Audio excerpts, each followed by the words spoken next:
Welcome back to another episode of Rock Boys Football. Mario Cristobal, the Miami Hurricanes, certainly been getting it done on the football field Saturdays in the fall, but have a massive opportunity to really gain some momentum on the recruiting trail as well, hosting a ton of top prospects, not only in the 2025 cycle, but the 2026 cycle as well. And it kind of goes back to the conversation we used to always have with Miami going back to the summer months, and that is what happens if this program starts winning football games Saturdays in the fall. Miami was already recruiting at a really high level for a team that hasn't had that much success on the football field over the last couple of years.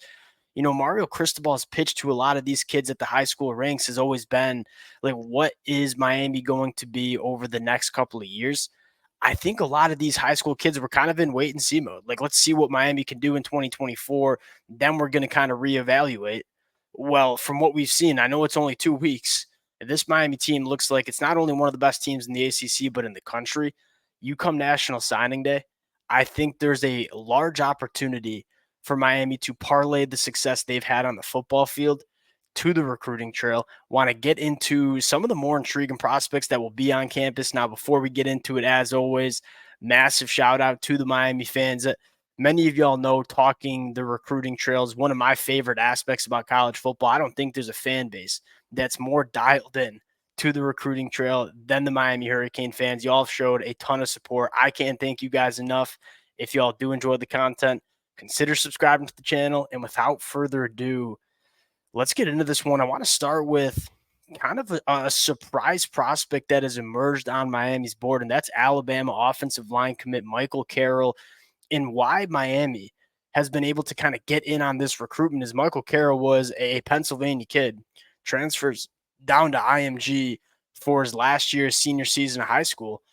Look, Miami is always going to consistently go after these IMG kids, and all of a sudden that proximity is offered to get Michael Carroll around this campus, around this football program. Mario Cristobal and this staff offered him last week, and they've been turning up the heat. And now he's going to be on campus against Ball State. And I think one of the unique opportunities that Miami has specifically this weekend is, all right, you're not playing Florida or a Florida State, but you're playing Ball State in the way that you can get a lot of these freshmen on the football field. What is one of the most impactful ways you can get kids at the high school level committed to your football program is showing that you're going to play early if you come to our school, if you're good enough.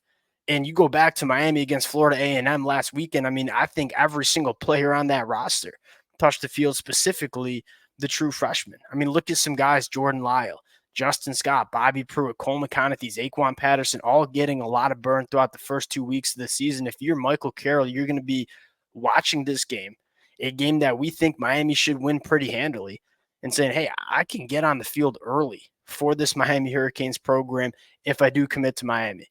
I think the second storyline is you look at the offensive line class for Miami in 2025. I wouldn't say Miami's hit on every single offensive lineman that they've wanted to go out and get. Now, having SJ locked up, I think at that center position is a lock. I think that's a guy that's going to play multiple seasons as a starter for Miami. That being said, outside of SJ, I don't think it's a ton of, year one, year two ready guys. You look at Demetrius Campbell or Jaden Wilkerson, guys that excite us in terms of the physical traits, but guys that also probably need 2 or 3 years in the system before they're kind of college ready dudes. Michael Carroll, he ain't that. I mean, at 6'6", 315 pounds, they list him as an interior offensive lineman.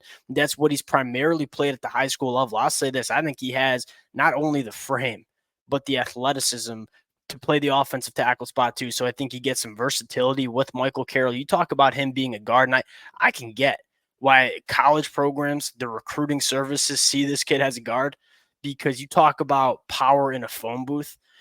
This kid is one of the most powerful kids that you're going to see at the high school ranks, especially when he's getting downhill. And I think that kind of fits what Miami wants to do. A lot of inside zone concepts. I want to see them go to some more power concepts and pull in some guards. That's where Michael Carroll is really a weapon. This kid's phenomenal pulling to the play side. He is extremely physical at the point of attack. He's a phenomenal athlete. This kid is a box checker. Now, 24/7 Sports has him as the 145th national prospect. You take a look at On3, top 30 in the country, one of the top offensive linemen in the 2025 cycle. And quite frankly, I use 24/7 Sports. I think they do a phenomenal job. I kind of lean more towards the on-3 evaluation of this kid.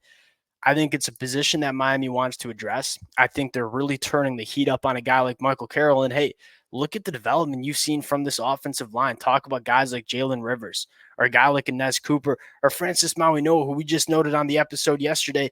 He's played phenomenal year 2 at that tackle spot. And so I look at Michael Carroll and say, hey, Miami's checking a lot of boxes in terms of playing early, player development, a team that is going to win a lot of football games over the next couple of years.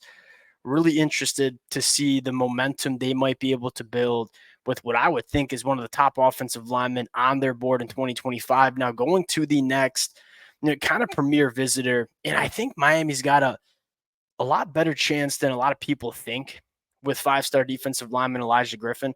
I think a lot of people have kind of wrote him off to Georgia. You see the Cristobal's in there for Georgia, which would make sense, right? Number 1 defensive lineman, number 1 player in the state of Georgia. Obviously, Georgia is going to have a lot of momentum in this one. It's not going to be hard to get Elijah Griffin to commit to Miami. Couple of things that stand out. One was listening to an interview with Elijah Griffin where he said something really insightful that we don't always talk about on the recruiting trail. And that is, hey, I think Miami's defense, specifically the defensive line and their philosophy, fits me a little bit better than what Georgia does. You look at what Georgia does on the defensive line, they ask a lot of their defensive linemen, especially on the inside, the 2-gap, not really be penetrators and difference makers in terms of creating negative plays. That responsibility falls more on the linebackers. I ain't saying that Georgia's defense is a bad scheme by any means, right? It's been one of the best defenses that we've seen in the country, but Elijah Griffin says that he's much more interested in playing in a defense that's going to allow him to slant, get vertical. That's what Miami does. You look at the Miami defensive line, guys like Simeon Bear, hey, we want you to get upfield, get behind the line of scrimmage, and go make some plays. That's what Elijah Griffin is really. I mean, that's kind of how he wants to play, and that's quite frankly how he should play. Yeah, 6'5", 285. This kid carries 285 pounds, just about as good as really you'll see a defensive lineman. Kind of reminds you a little bit of Justin Scott, a little bit a leaner of a frame. But this kid is extremely explosive. 69 tackles for loss, 35 sacks during his high school career, has a 35-inch vertical jump at 6'5", 285. There's a reason this kid's a top 10 national prospect, the number 1 defensive lineman in the 2025 cycle. And again, you look at how this Miami defensive line's playing. Guys like Justin Scott or guys like Simeon Barrow, you even go to the edge and talk about guys like Tyler Barron, Ruben Bain. This is a defensive line that I think is going to carry a lot of weight in terms of an attractive destination for these top prospects because they're going to put out a bunch of defensive linemen into the NFL draft over the next couple of years. Going to the last 2025er that I want to talk about, and that is Darrian Norris, who I would think, and Miami clearly likes this kid, right? They were going after him before he committed to Georgia Tech. I don't even know if the Miami fit. He threw the U down when he committed to Georgia Tech, put on the Miami hat, took it off. They had the U down, all sorts of charades.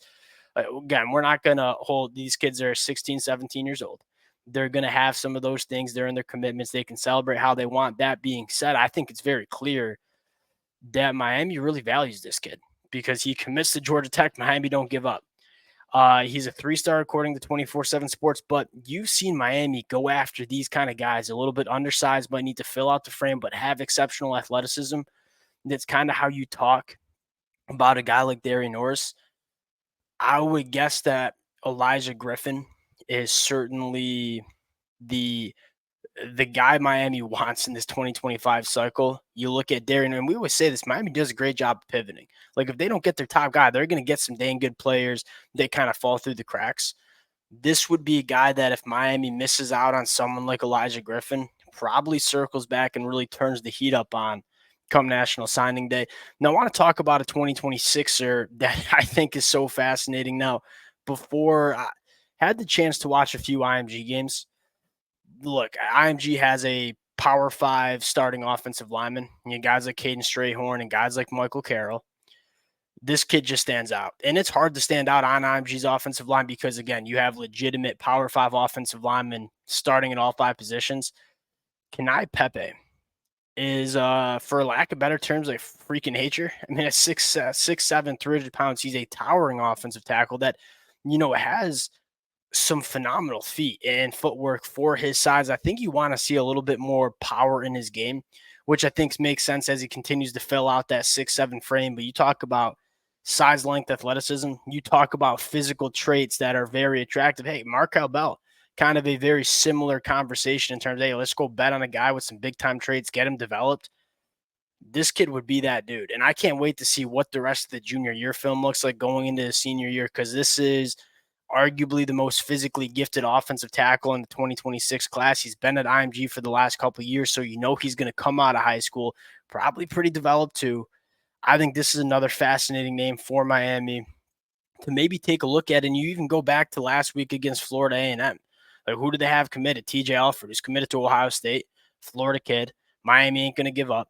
You look at DJ Pickett, another Florida kid that I think Miami thought they had a really good chance at. He ends up committing to LSU. Miami and LSU kind of going in different directions in terms of how they've started the 2024 season. And so, again, I think Miami has a really good chance to, and we talk about this all the time, the importance of, hey, we're going to play some really good football, but we're going to parlay it on the recruiting trail as well. That's how you get kind of that sustained success. And as a Michigan fan, I wish Michigan did a better job of that, right? 3 straight Big Ten championships, defending national champions, but never really seemed to kind of parlay all that success on the football field to the recruiting trail. I think Mario Cristobal and the Miami Hurricanes will certainly be looking to do that, and we'll see if they can get it done over the next couple of weeks and months. Wanted to hop on, talk a little bit about the juice and energy that's around this Miami Hurricanes program, not only on the football field, but the high school recruiting trail as well. Appreciate you guys rocking with it. If y'all do enjoy the content, consider subscribing to the channel. Appreciate you guys, and we'll talk to y'all later.